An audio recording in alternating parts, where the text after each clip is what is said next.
Today we are going to go over page 1 to page 4. Chapter 1 is about limit.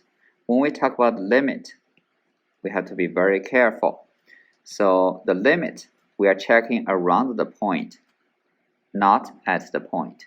What does that mean? So x, for example, x approaches a. X is not equal to a. So the function value at a has nothing to do with our limit. So if the left and right limit equal the same value, we call the limit exist. Even it's a circle, the function is not defined there, the limit still equals b. But if the left and right side limit not equal to each other, the limit doesn't exist. Okay, and also for some problems or some functions, if it's a breaking point, we are going to introduce that concept to you next page. So in that case, we also need to check the left and right limit, make sure it's equal. When we have asymptote, okay, if the left right side limit equal to each other, the limit equals infinity. If they are both equal to negative infinity, so the final answer will be negative infinity. Otherwise, not equal, so the limit doesn't exist. So as we learned before, if the left side limit, this is the right side limit, and the left side limit, if they equal to each other, the limit exists.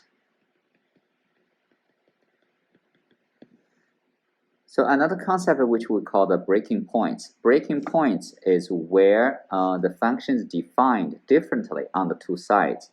For example, if there's a hole, okay, if there's radicals, if we have asymptotes, we went over these three before, and also the piecewise function.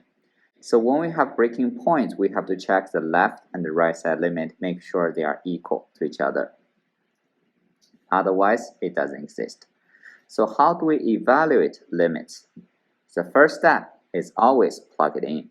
If we plug it in, we get a function value. So that's our limit. However, okay, if you plug it in, you get 0 over 0 or infinity over infinity.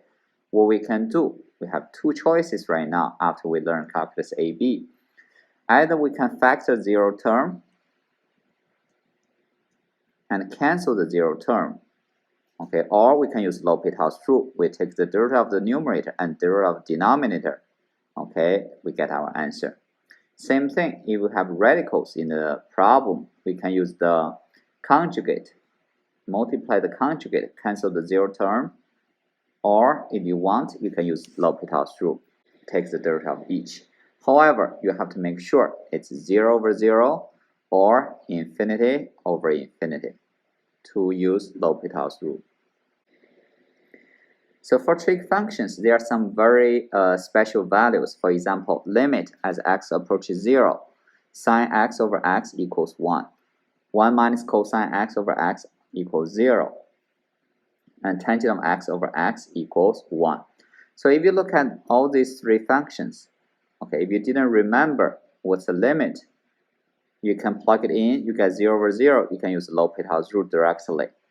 So for example, if you look at example 2, so in order to use this, I multiply 5 for the denominator. So I have tangent 5x over 5x and multiply 5 in the denominator. So my final answer will be 10 over 9. Of course, you can use L'Hopital's rule. So example 2, 4, and 5, I showed you how do we split it. For example, example 4, I split x squared into x times x. So this one, when x goes to 0, is 1.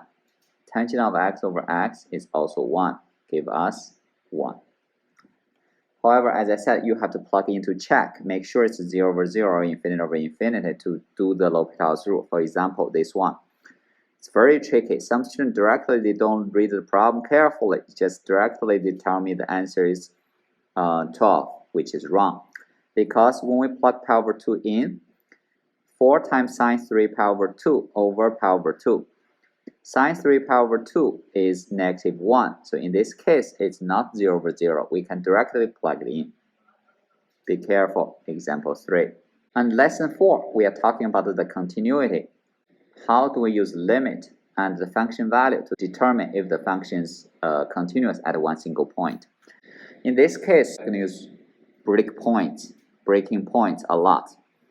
So for some problems for radicals, you have to make sure where the function is defined. For example, square root of x minus 5, x has to be greater than 5, so x equals 5 is our breaking point.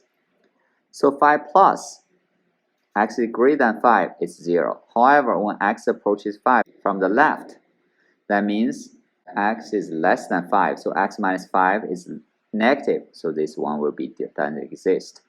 Left to right not equal, so the limit doesn't exist.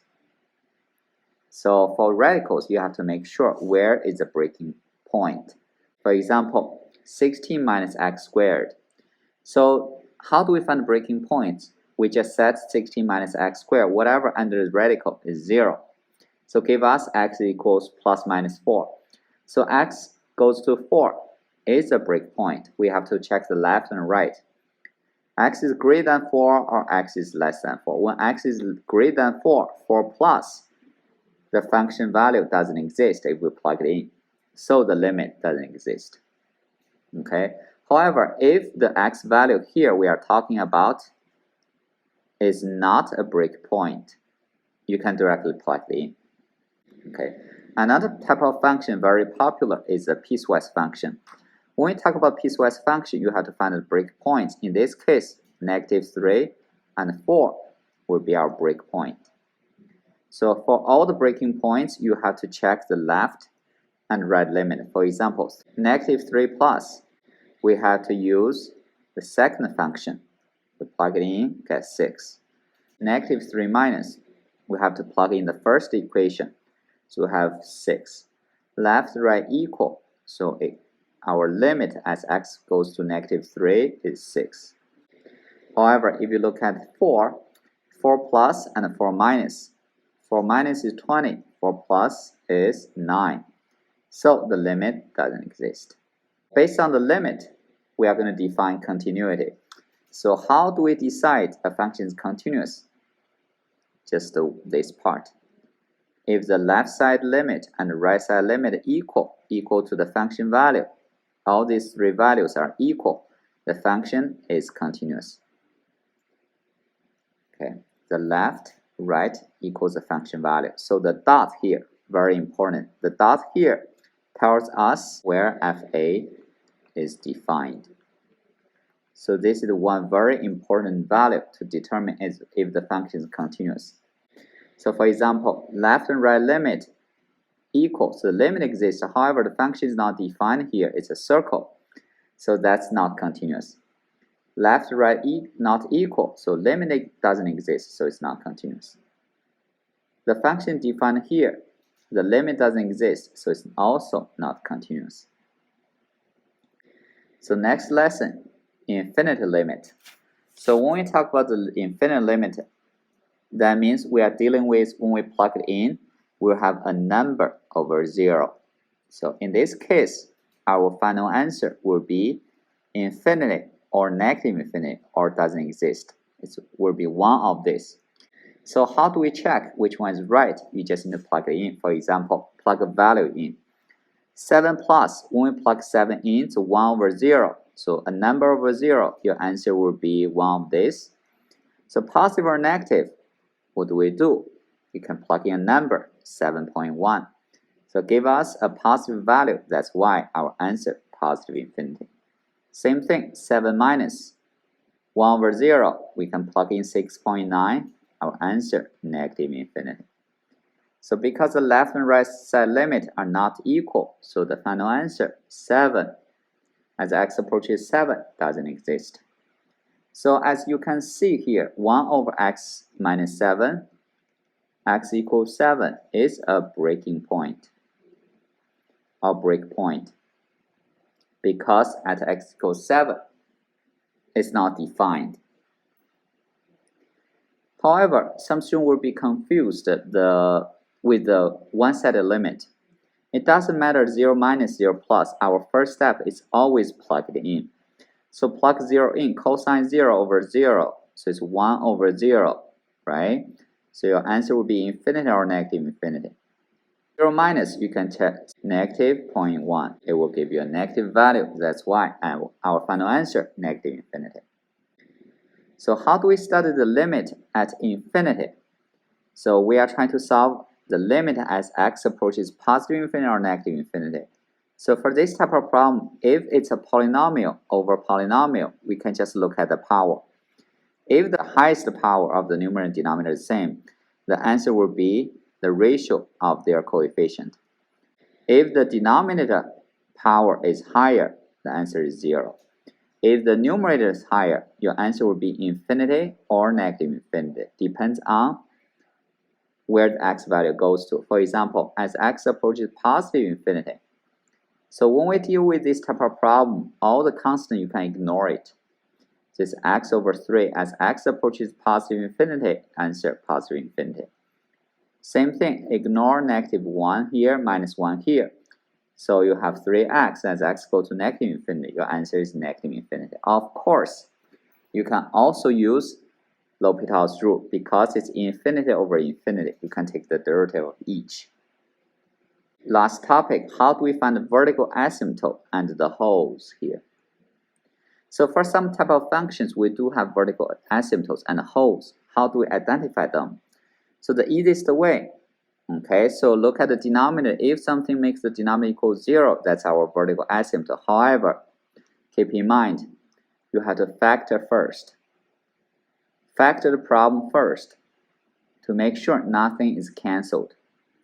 If nothing is cancelled, the denominator equals 0, give us vertical asymptote. If something is cancelled, like in example part C, x minus 7 is cancelled. That's not an asymptote anymore. Okay, so it's cancelled. There's no asymptote in this case. We set x minus 7 equals 0. We get x equals 7. So now we plug 7 in. 7 plus 5 give us 12. That's our hole. Same thing as part D. X plus 4 is cancelled, so there will be a hole at x equals negative 4. How do we find the y value? We cancel these two terms. We plug negative 4 in, so we have negative 3 over negative 10, give us 3 over 10. And the vertical asymptote is just x minus 6 equals 0. So x equals 6 is our vertical asymptote.